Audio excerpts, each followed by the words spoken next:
Oh, yeah. Sunset Rewind 2025. Starting off with some Ramones, Coach. Remember those? Are they still alive? I'm not sure how lot many, of them are but gone. God rest their souls. Great music. We are back at you. We have the Week 2 recap show.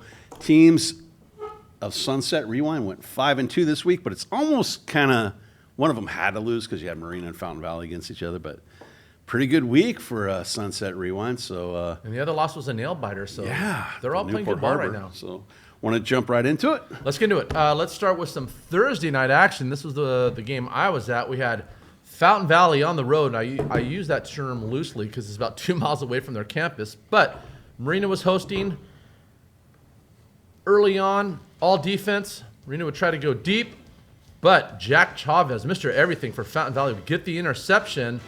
So that would give Fountain Valley an opportunity on offense. But Marina would return the favor on defense. This time, Cameron Evans off the end, didn't even block him. So all defense early on, the first quarter would end 0-0. But Marina would strike first. Francis Saporito would find the end zone following the block of Ben Ramos. So 7-0 in the second quarter, Marina. Fountain Valley would come back. Isaac Combs on fourth down. Nobody open. Should be sacked, but finds a way to get out of trouble.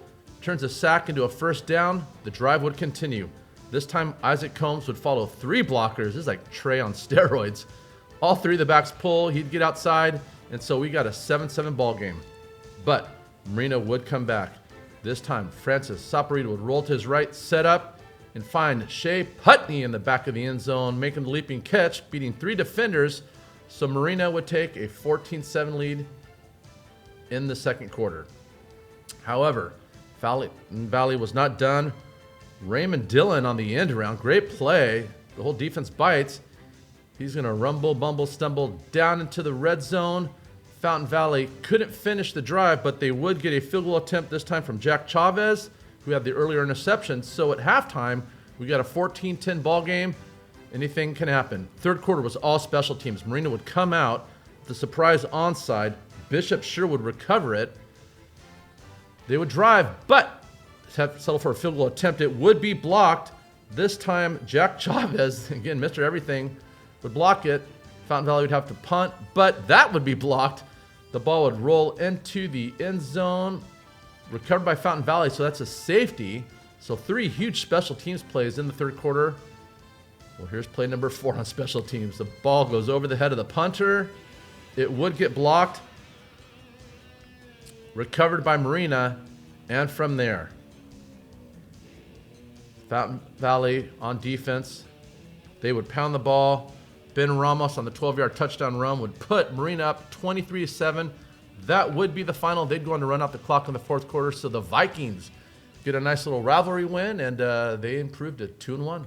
Wow, the importance of special teams really showed in that game. I mean, you were there. The score might not have been indicative of the game. I mean, how do you think that game would have played out if Fountain Valley had performed better on special teams? Fountain Valley is a very well-coached team. You can tell. Right. The kids play hard. I mean, they don't have those quote-unquote D1 superstars, but you're right. I mean, if you eliminate the punts, blocked, the safety, I mean, it's a whole different ballgame. It's just cleaning up little mistakes. I think they're close. They're not there yet, but you can tell that they're a well-coached team. It's so funny as I was watching that. I'm watching Jack Chavez, and I'm like, wait, he's kicking field goals, he's blocking punts, he's doing this, that, and the other. He's getting interceptions. And in my mind, I'm thinking, it's Mason York, Mr. Everything. And you said Mr. Everything. So, yeah, Jack Chavez for Fountain Valley. Does that guy ever come off the field? Here's the thing about him. I hope when it's all said and done at the end of the year, he's up for county honors. Because Right. he's that kind of... Him and Linnea Bott are very similar in that I could make those guys players of the weeks every week based on Right. what they contribute to their team. Maybe it's not in the stats like, Edmund goes off for 5 touchdowns. Right. We'll talk about him in a second. And that kind of glares, and it's obvious why they're player of the week type people. But without Chavez, without Linnea Bartolosa, those are 2 totally different teams, and he is one of those type of players. And on the winning end, Marina, Francis Saporito just keeps progressing as a quarterback. Seems like he's, gets the ball in the end zone, whether he's throwing it or running it. So, as Coach T would say, no line, no shine. The line looks like they're giving him plenty of time to, pass. And even when it does break down a little bit, he's creative enough to, get yards running. Well, remember, he used to be a running back. Yeah. So he is a dual threat. He's got, outstanding quarterbacks and punting. Honeycutt's really stepping up and making a name for himself. They got a nice little offense. They're starting to find their rhythm, and things are looking good, Marina. Taryn, any thoughts? Yeah, this was kind of one of those big-time matches for both of these teams. I wouldn't say it was must-win, but it was kind of a get-up-off-the-mat type of game for both teams. And honestly, Marina was superb for the most part. And you mentioned special teams. You got to perform in all three phases. I thought Fountain Valley was solid, but you kind of got to be more solid against a team like Marina, as Marina is very physical, very strong. And Fountain Valley, Kevin, you mentioned it, they're in the right direction. They're right there. It's just all a matter of putting together a full four-quarter game and excelling on all three phases of the ball. And they've got another tough challenge when they play at St. Margaret's, and they get to face a well-coached team coached by Dan O'Shea, who coached Corona Del Mar to greater heights back when he was there. Also, I was at this game, so I was able to get some interviews. So if you go to you can go to my X account, but if you go to our Instagram account or TikTok, I was able to catch up with Brandon Atkinson, Carson Honeycutt, and Coach T. So look for that if you want some extra content. All right, moving along. Then. Let's see what happened at Huntington Beach. I was at this game when they took on Western. Western came into the tilt 2-0. Things didn't go exactly the way everybody thought they might in this game, but I'll let you get to the highlights. Well, this was a repeat of last year's playoff game. Everybody thought it'd be a shootout. There was some shooting, but only one team was really firing, and that would be the Huntington Beach Oilers. Early on, Edmonds to steal Kurtz. I don't know why that defensive back is running with number 2, leaving Kurtz wide open. It'd get him down on the goal line. Huntington Beach would score a couple plays later on an Edmonds touchdown run. All right, Western would try to fight back. Come on, Huddle. They'd get all the way down to the goal line, looking to tie the game up, but on 4th and 1, the front 7 steps up, shuts down the quarterback. So the defense getting the job done for Huntington Beach, allowing that high-powered offense to get back on the field, and they would take advantage. This time, Edmonds finding his number 1 receiver, Troy Foster, deep down the field. Edmonds getting hit, showing off his arm.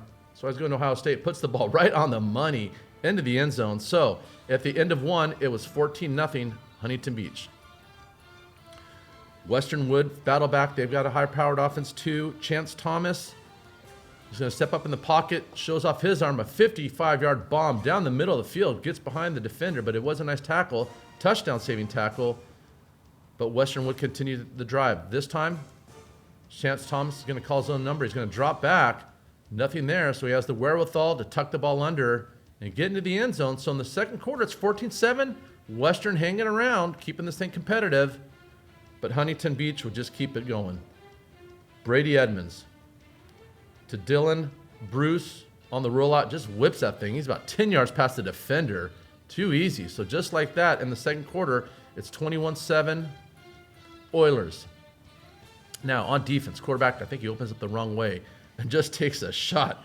Darby Warren, who was all over the field that night, gets a blast on the quarterback. So HB getting it done on offense, getting it done on defense. They would get the ball back to their running back. Nathan Villanueva would cut up the middle, then bounce it outside. 10-yard gash. Couldn't quite get in the end zone, but they would finish off the drive. So now, 27-7. Huntington Beach starting to pull away. More defense. This time, Nico Lachelle and Evan Struggs combined for the sack. So this high-powered Western offense was really struggling all night long. And the front 7 of Huntington Beach was one of the big reasons why. Back on offense, this time, Steel Kurtz, the man of steel, on a 6-yard out, would catch it, walk into the end zone. So at this point, it's 34-7 at half. Huntington Beach is in charge and looking good.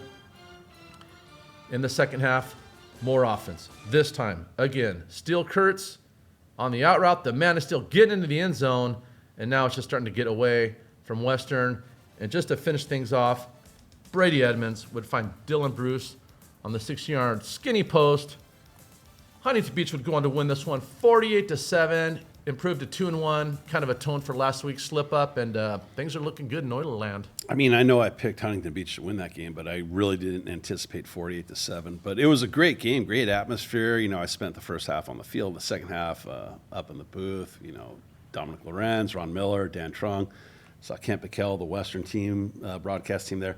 It's a great atmosphere, fun game. I mean, not if you're Western, but Huntington Beach looked good. I mean, if they play like that, they got the running game going with Villanueva, but, you know, Troy Foster and Steele Kurtz are returners, and they're, you know, big in the pass game for Edmonds. But now you've got Dylan Bruce. I mean, whew, that air raid offense of the Oilers, that's going to be tough to stop. And, of course, I talked to Coach Pope, and, wow, you talk about a guy who's really doing a great job coaching. Like, after every offensive series, they have a huge big screen TV on the sideline. But not only does he have, like, the starting 5 offensive linemen over there, he's got, like, chairs for, like, I don't know, 12, 14 guys, and everybody's engaged. He's, you know, showing them game film. I mean, just really, the Oilers look like a, no pun intended, well-oiled machine. I like that. So, you know, here's the thing.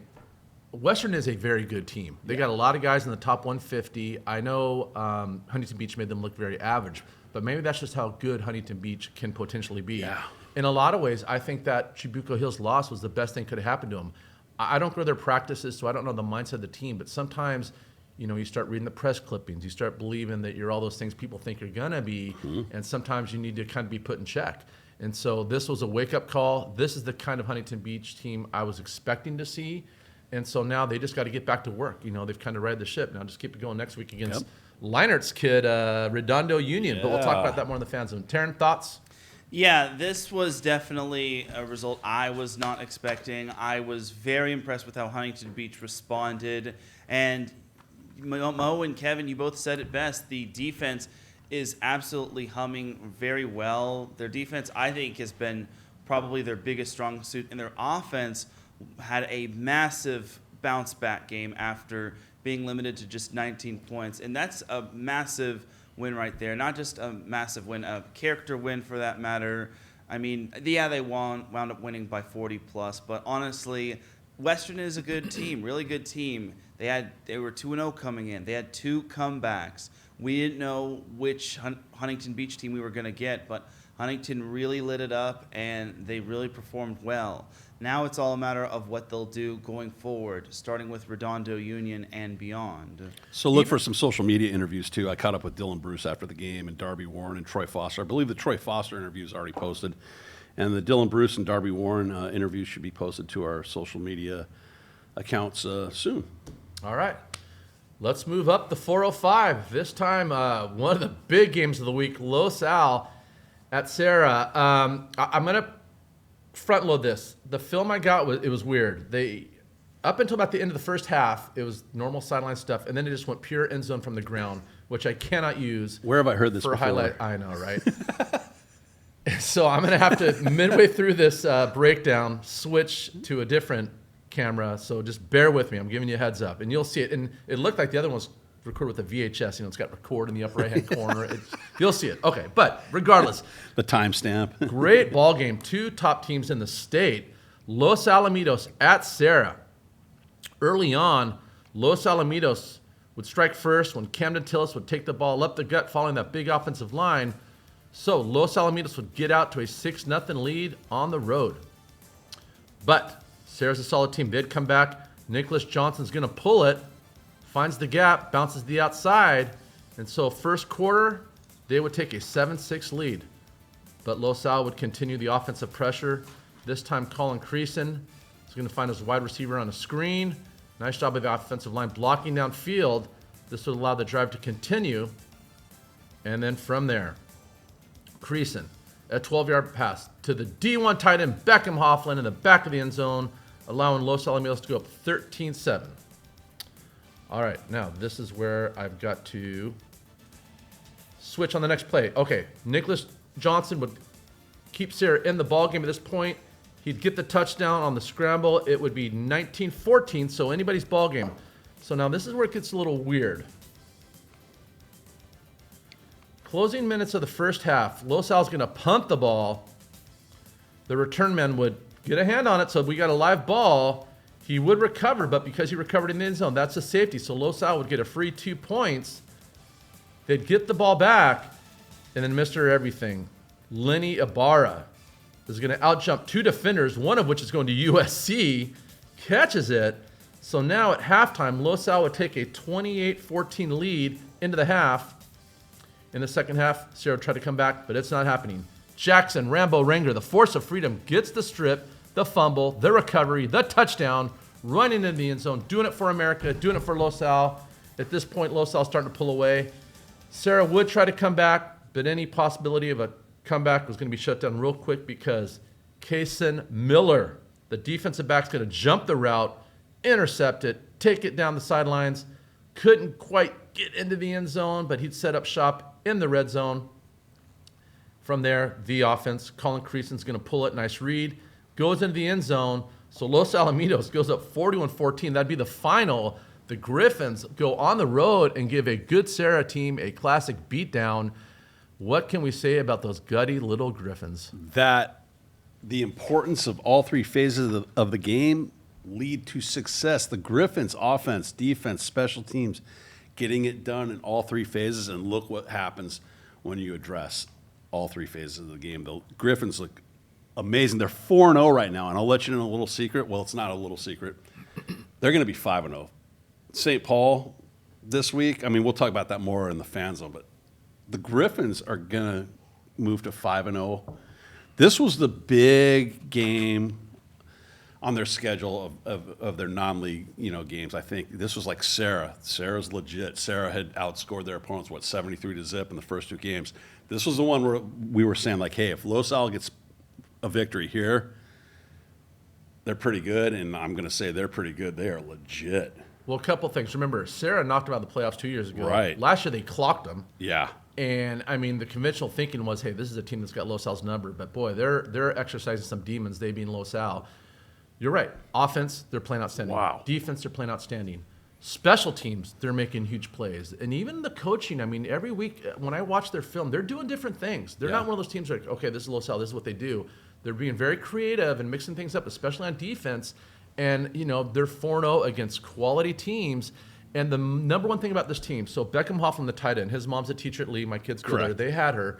I saw her Friday as she was getting ready to leave to go to the game. She said, and I've been talking about this, the chemistry on this team is phenomenal. All those kids hang out together. They go. Half the time they're at my house. Ralph's at Seal Beach. No, they're at her house. These guys like one another. Yeah. And when you got good kids that play for one another and have that chemistry, there's a lot of value in that. It's hard to define, but you know it when you see it. I can't wait to talk to Mike Cobley this week. Yeah, I talked to him last night. He had a lot to say. We'll talk about that in the fan zone. Taryn, thoughts? Well, I think you two deserve a little bit of credit for picking Los Alamitos. I think you might have been the only ones in terms of the media to pick Los Alamitos. And honestly, they were absolutely phenomenal. And this was the big game because remember, Serra had shut out their first two opponents, both of which were pretty darn good opponents for that matter. So the fact that Los Alamitos' defense just continues to get the job done, they keep answering the bell, just proves that you can't make mistakes against this Los Alamitos team. And the Griffins will make you pay if you make mistakes. I know Serra had some gaffes here and there, but that's just the type of team Los Alamitos is. Some thought Los Alamitos didn't have high expectations going in, but now they are 4-0 with a bunch of legit wins. And St. Paul, even though they are well coached by Mark Marchetti, I think Los Alamitos definitely has the possibility to go 5-0.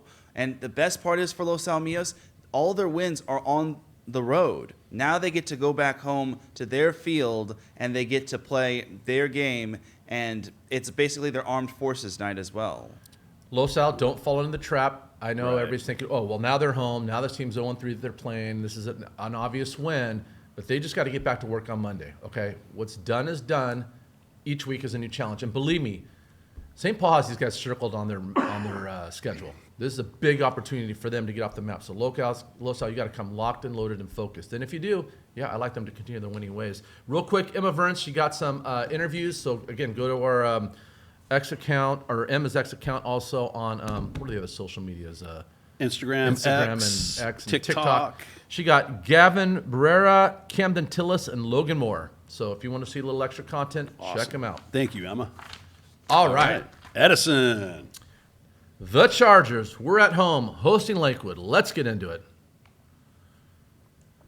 Early on, Sam Thompson doing what he does best, slinging that ball down the field, finds Aiden DiGiacomo, breaks one tackle, shakes another. Nice 35-yard pickup on the first drive of the game. From there, Sam Thompson would continue to air it out. This time, Matthew putting the hurt on the defense, gets behind 2 defenders. Nice job. So 7-0 Edison in the first quarter.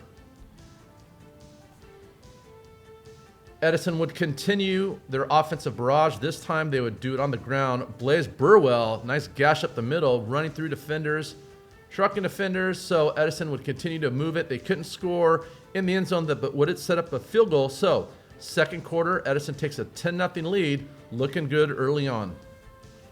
More Sammy E. Dropping back this time. It'd actually be Sam Edmondson, the other Sam, on the run. 30-yard pickup for the running back. Would continue the offensive barrage. They'd get it all the way down to the goal line, and this time Sammy E. out of the Wildcat finds that gap on the zone right, hits it. So Edison would take a 17-0 lead off the Wildcat keeper. Looking good early on. Lakewood would try to come back, but it's tough when you got defensive backs like Teo Hampton dropping back, reads it, boom, puts the hit on the receiver. Now he did catch it to his credit, but success against Edison comes at a price.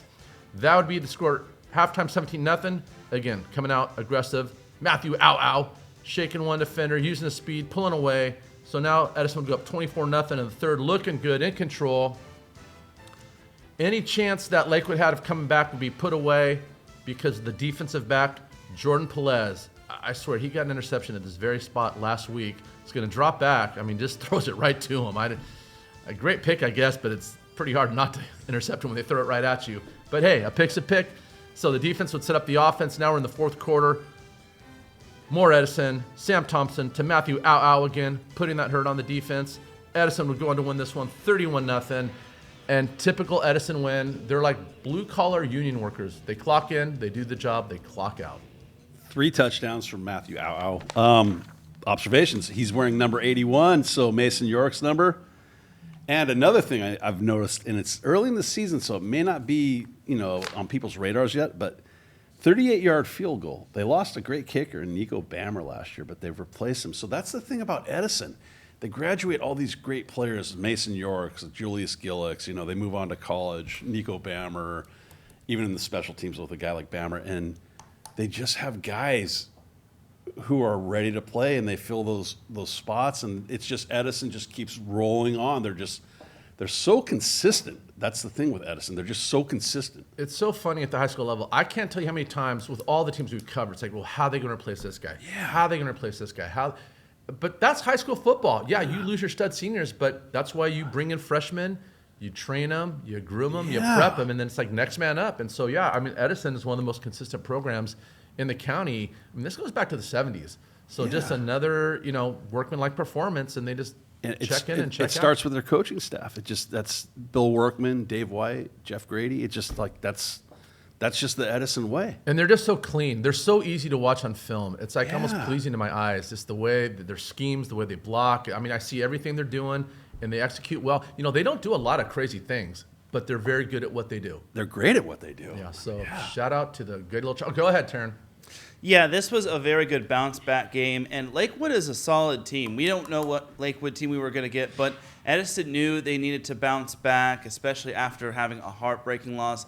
The defense was humming. They made Cade Casillas' life a living nightmare. They delivered 3 hard hits, and even got to the point where Aiden Kotsky had to take over for Lakewood. And he had some good throws, but Jordan Palis was able to get the interception right there and then, and it was just Edison just stopping everything that Lakewood tried to do. And this was a very good, very clean game. I got out there just a little after 9. Like, the game got over a little after 9, and Matthew it's another wide receiver that is on the come up for Edison. That's another weapon for Sam Thompson, and he just continues to do great things. And I like what this Edison team is bringing. Now, I want to see what they could do this upcoming week against Palos Verdes. It's a day game. It's on the road. It's the battle of... They lost there when they played last time. Yeah, and it's the battle of 2 CIF and state champions from last year. And honestly, I bet you Palos Verdes has that circled, because it's a Sunset Rewind team versus them. And to Terrence's point, Casillas at Lakewood is a really gifted quarterback. His uncle had emailed me this week, and he's a very gifted and talented quarterback who probably can play at college. But I mean, what Edison did, their defense. I mean, we're always noticing Edison's offense, but how about a shout out to their defense? They shut out a good Lakewood team. So props to the defense for the Chargers as well. I mean, and they lose guys. Lopez is in college now, and Right. Look, if you want to be great, you got to own all three phases of the game, and they certainly do that. If you want bonus content, Taryn, you were there. You interviewed Jordan Pelez and Matthew Au, who's putting the Au on these defenses. And then Catalina Barrera, she got some interviews too. Devin Blake and Sam Thompson. So go to our Instagram account or TikTok to find some extra Or footage. X. thank you, Taryn, and thank you, Catalina. Appreciate it. All right, Taryn, it's time for Harbor. Heartbreak City, man. You could say they should be 3-0. They could be 3-0, but it is what it is. It really was a good game. They played hard, but when it was all said and done, let's just get this thing done. Okay, early on, Harbor would establish their dominance. Jake Muir would find Shane McKibben on a great throw and catch on the first drive of the game. So looking good early on. From there, Jake Muir out of that T formation, a boot to the left. Doesn't have me there, but flicks it to Owen Baldanowski. So nice job by Muir improvising. 7-0 first quarter. And then Ryder Godbold on defense, doing a good job early on. So Harbor's playing a great game first quarter. Finally, though, Elmo would respond. Jericho West would get off tackle, bounce at the outside, and he'd score on a 36-yard touchdown. It would make it 7-6 at this point. They'd go for two, but Glenn Baranowski stuffs the back. So nice job by the defense. So Harbor would maintain a 7-6 lead. From there, second quarter, Jake Muir. Nobody's up and down field, so he's going to scramble 25 yards up the middle, keeps the drive alive. They couldn't get in the end zone, but they got a good kicker, and Daniel Uncle Rico from the left hash right before the half would kick it through, and so we got a 10-6 ball game. Things are looking good at half for Harbor. Question is, could they extend their lead? Well, Cruz Marcella on defense would do all he could to help them. Third down, it's going to get the sack, get that ball back to the Harbor offense. So now they're looking to extend the lead in the third quarter. They would. Jake Muir is going to drop back, find Shane McKibben. Nice ball down the far sideline, puts it right on the money. So it's 17-6. Harbor's looking good. But fourth quarter, Elmo would mount a comeback. Ethan Sorensen would find Jason Ramos. Great catch. Couldn't get in the end zone, but they would score a couple plays later. So now it's 17-14. And then in the fourth, Sorensen again rolling out. Nobody there. He's going to take this thing 40 yards, juking defenders, cutting back in. So now it's late in the game. Harbor finds themselves down 21-17. But Jake Muir looking, trying to make things happen, trying to will his team to a victory. He's going to get a 20-yard scramble, keeps the drive alive. And then again, Muir's going to drop back, waving his receiver down the field. Finds Ryan Palmer. Nice catch. Jukes the defender. So here's the last play of the game. If Harbor scores, they win. Muir's going to roll out. Nothing there. Uses athleticism to buy more time. Goes to the left. Looking. Ryan Palmer back of the end zone. Open. Catches it. Touchdown Harbor. The Sailors are going to win it. But the quarterback had crossed the line of scrimmage. The touchdown got waved off. And instead of being 2-1, they fall to 1-2 and a heartbreak loss. Great effort. Again, great opportunities, but they just couldn't finish. Oh Another my fourth quarter loss. gosh, are you kidding me? I'm not kidding you. That's what happened. Heartbreaker. I mean, yeah, it's a 4-quarter game, but man, I can't recall the last time I've seen that. I mean, Cross look, the line of scrimmage, really? at the end of the day, you've got to finish games. These are Yeah. two losses that got away from them, and you got to start banking wins because it's not going to get any easier in the Bravo League play. Now they've got Cajon and Colony. Those are two very winnable games. If they can get those, they've got 3 wins going into the league. There's a couple winnable games in the league. You want to at least get to 5-5. Now, again, they control their own destiny still. I'm not dismissing the Yorba Linda game or the San Juan Hills, Right. but you know they're going to go into those as underdogs. They could So, very easily be 3-0, like you said before. Hey, new player to watch, though, that I've noticed this past couple of weeks, Ryder Godbold. that's a dude. I mean, we know how good Glenn Baranowski is, and he's the heart and soul of that defense. But, man, Ryder Godbold is really stepping up. Had that long touchdown last week, that scoop and score, and then that sack there. And that Newport Harbor defense is nothing to be messed with either. And we know Jake Muir is going to be steady on the offense. And like I said, 2 tough, heartbreaking losses in the first 3 weeks. But You're only 3 weeks in, but you got to get up off that mat and start getting some W's. yeah, Harbor still got some. There's a lot of football to go. There's a lot of football.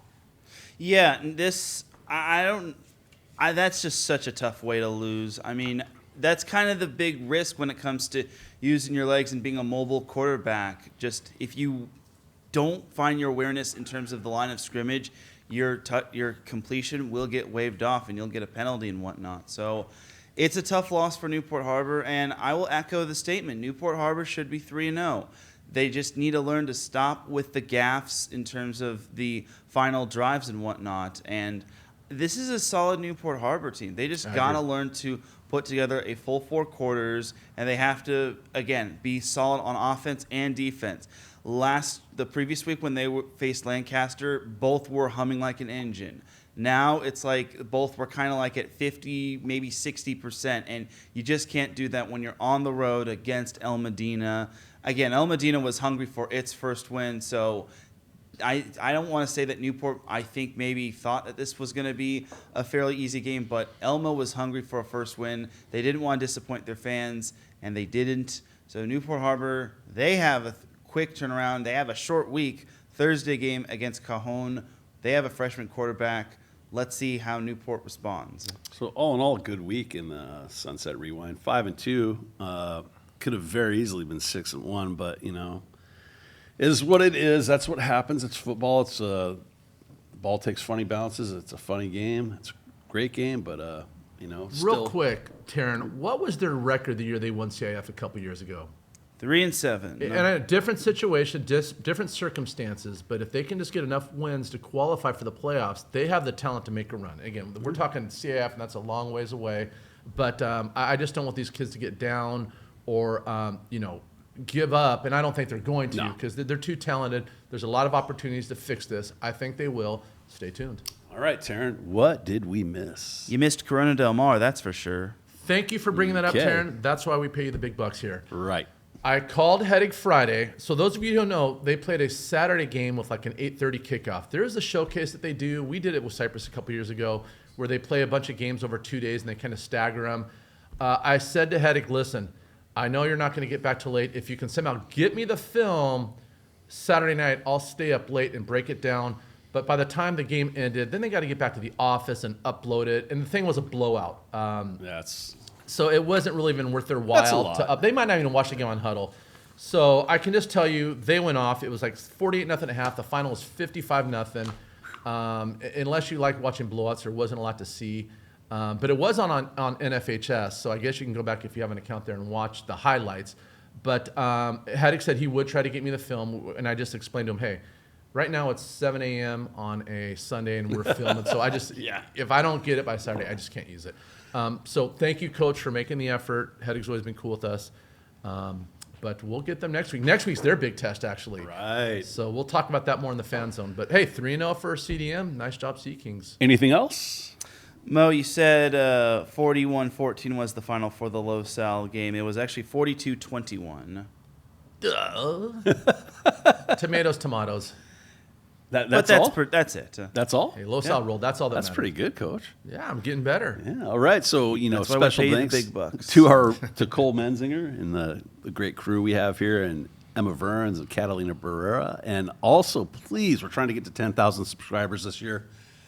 Like and subscribe on YouTube. Follow us on X, TikTok, and Instagram. And please go to our wonderful website, sunsetrewind.com. The guys over there do a great job of putting content on there and keeping you well informed on all things Sunset League, not just football, but a variety of other sports as well.